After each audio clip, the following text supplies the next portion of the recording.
Muhamedi sallallahu alaihi wasallam kur përmend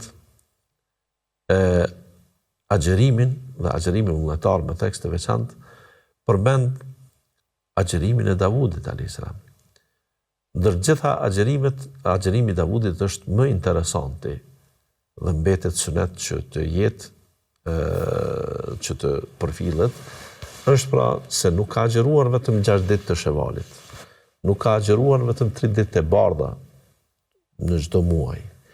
Nuk ka agjeruar vetëm ditën e Ashurës me 1 ditë para ose mbrapa ose me 2 ditë.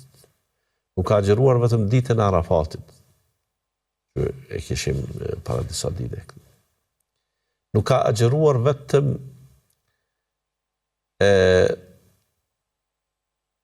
të hënave dhe të ajteve, sikur që ka bërë pejgamberi jon Muhamedi sallallahu alaihi wasallam.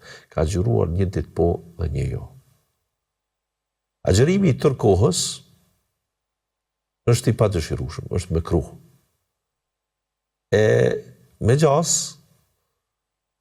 Davudi alayhis salam e ka pas edhe ndoshta të ndaluar të agjerojë tërë kohën.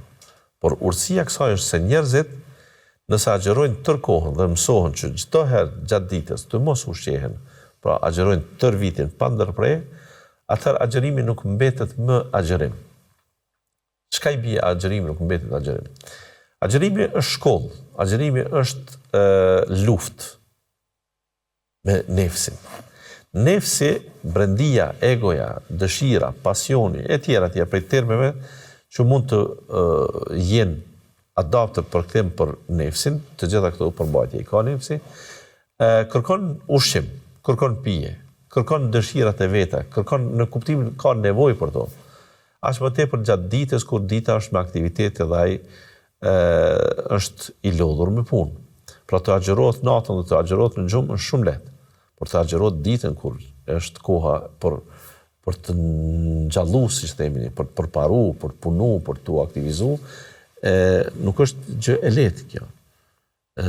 Andaj edhe duhet të kemi parasysh, pra, agjerimi, edhe pse është i rëndë, i vështirë, nëse ne e bëjmë çdo ditë, atë njeriu kalitet, nuk është se e kupton se është duke luftuar nefsin. Ndërkaq, të agjerosh 1 ditë, të mos agjerosh 1 ditë tjetër. Pra tamam të mësohesh me agjerimin ti i çmësohesh. Dhe çdo herë kur kap gotën e ujit, duhet të mendohesh ka dalë sot si jam. A jam duke agjeruar apo jo?